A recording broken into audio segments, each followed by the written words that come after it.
Ibu telah memberikan pangestu kepadaku ketika aku baru berumur beberapa tahun. Di pagi itu ia sudah bangun sebelum matahari terbit dan duduk di dalam gelap di beranda rumah kami yang kecil, tiada bergerak. Ia tidak berminat apa-apa, ia tidak berkata apa-apa, hanya memandang arah ke timur dan dengan sabar menantikan hari akan siang. Aku pun bangun dan mendekatinya. Diulurkannya kedua belah tangannya dan meraih badanku yang kecil ke dalam pelukannya. Sambil mendekapkan tubuhku ke dadanya, ia memelukku dengan tenang. Kemudian ia berbicara dengan suara lunak, "Engkau sedang memandangi fajar, nak. Ibu katakan kepadamu, kelak engkau akan menjadi orang yang mulia, engkau akan menjadi pemimpin dari rakyat kita, karena ibu melahirkanmu jam 5:30 pagi di saat fajar mulai menjingsing."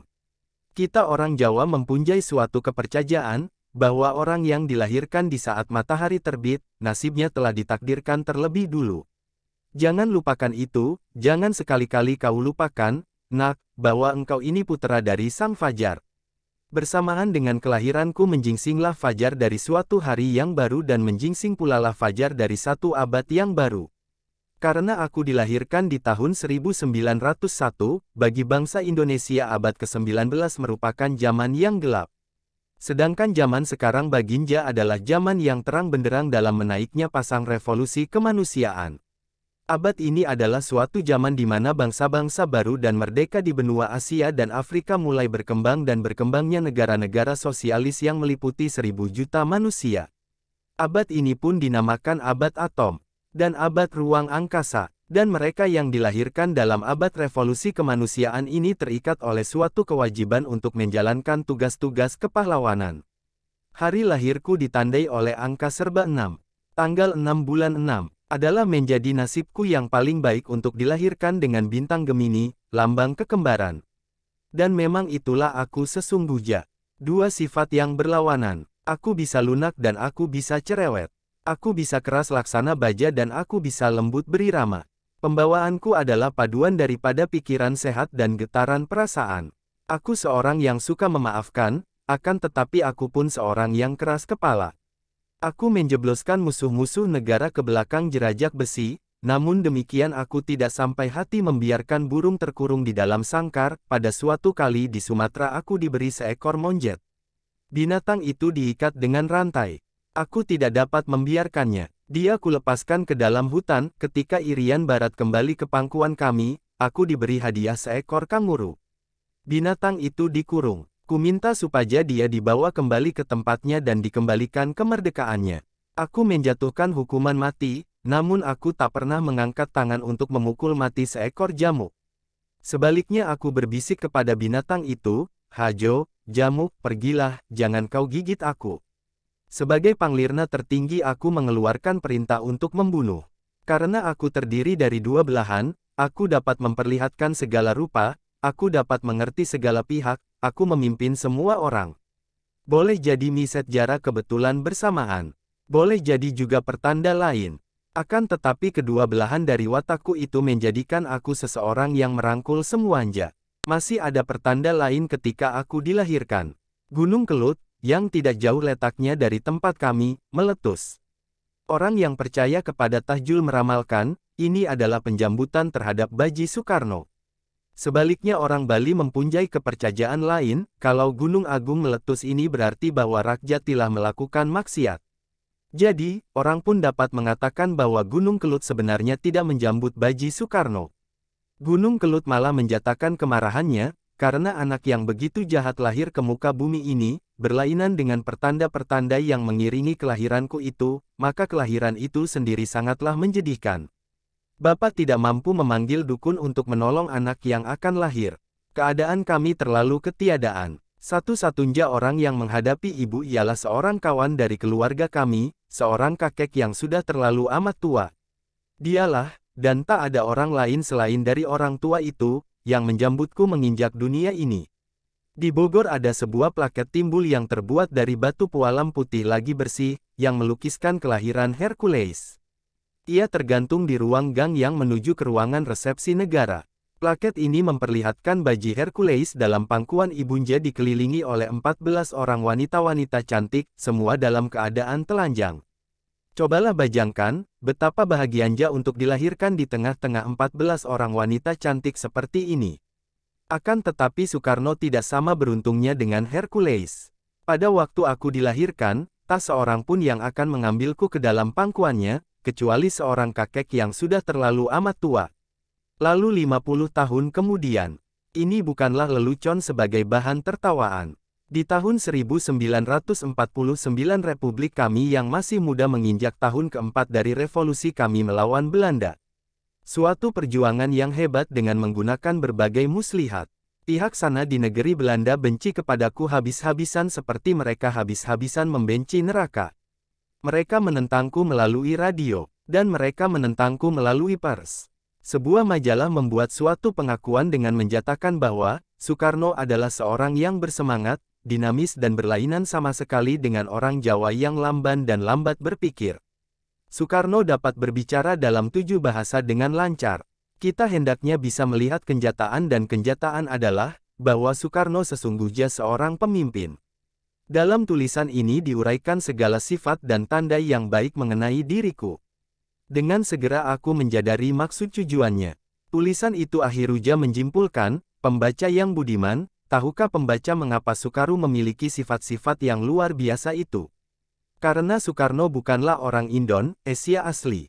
Itulah sebabnya, dia adalah anak yang tidak sah dari seorang tuan kebun dari perkebunan kopi yang mengadakan hubungan gelap dengan seorang buruh perempuan Bumiputra, kemudian menyerahkan anak itu kepada orang lain sebagai anak angkat, Sajang.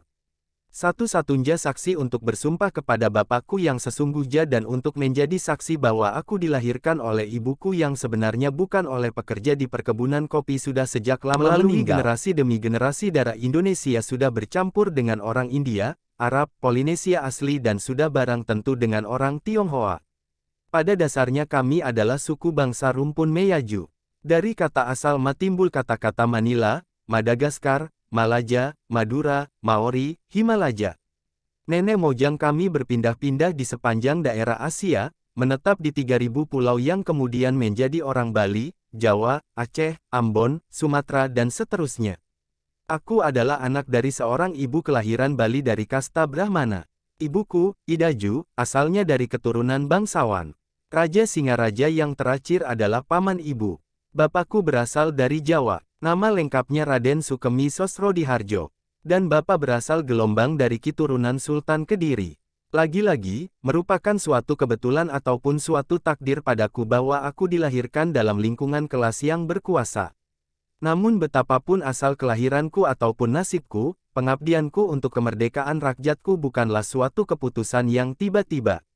Aku mewarisinya. Semenjak tahun 1596, yaitu pada waktu Belanda pertama kali menyerbu kepulauan kami, maka tindakan Belanda menguasai daerah kami dan perlawanan kami yang sia-sia dalam merebut kembali tanah pusaka kami telah membuat hitam imbaran lembaran dalam sejarah kami.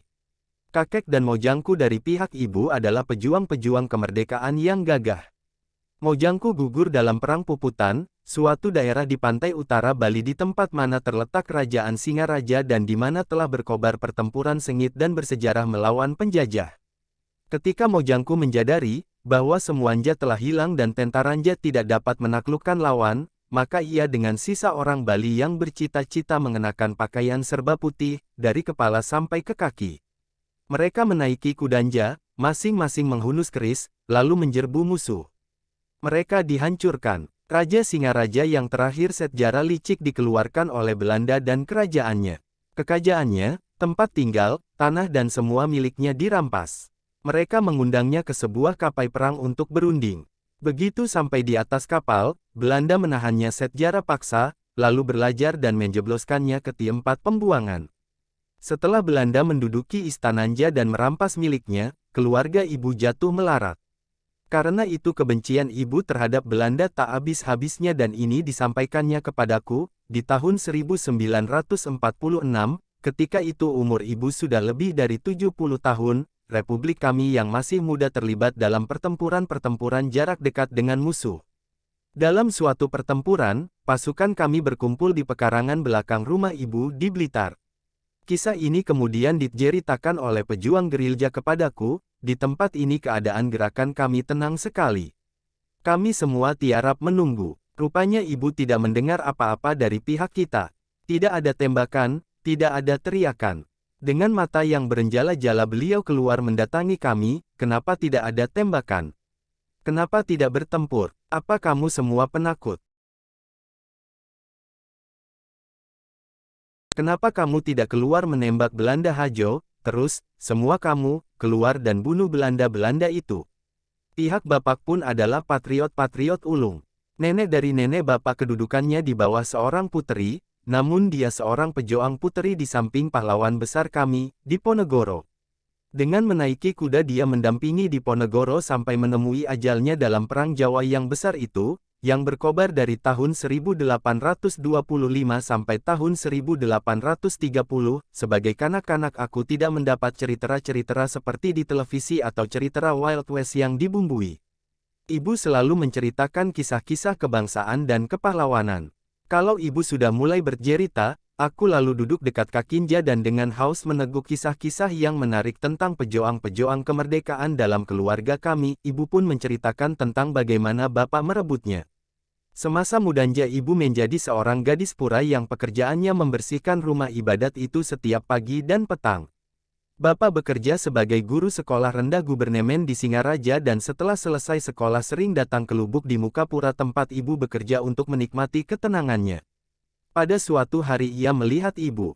Pada kesempatan lain ketika duduk lagi dekat lubuk itu ia melihat ibu sekali lagi. Setelah sore demi sore berlalu, ia menegur ibu sedikit. Ibu menjawab. Segera ia merasa tertarik kepada ibu dan ibu kepadanya.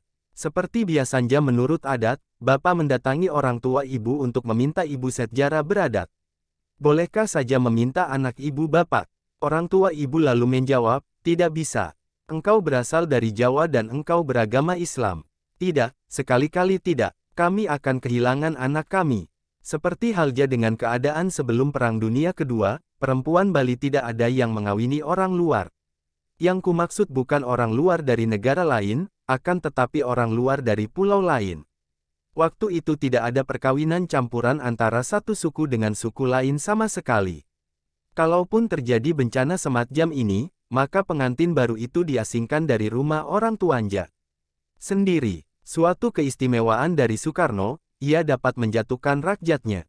Warna kulit kami mungkin berbeda, bentuk hidung dan dahi kami mungkin berlainan. Lihat orang Irian hitam, lihat orang Sumatera sawo matang, lihat orang Diawa pendek-pendek, orang Maluku lebih tinggi, lihat orang Lampung mempunyai bentuk sendiri, rakyat Pasundan mempunyai ciri sendiri, akan tetapi kami tidak lagi jadi inlander atau menganggap diri kami orang asing satu sama lain.